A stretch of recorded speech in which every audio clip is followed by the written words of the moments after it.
it is being framed, as I say, is just disgusting.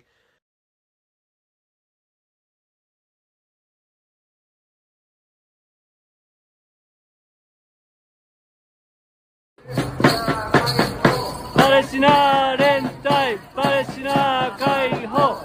مش بس غزة اللي مجنناهم، العيال المغاربة اللي في امستردام مجننينهم، واللي هيجننهم اكتر تعامل هولندا مع ذلك الحدث.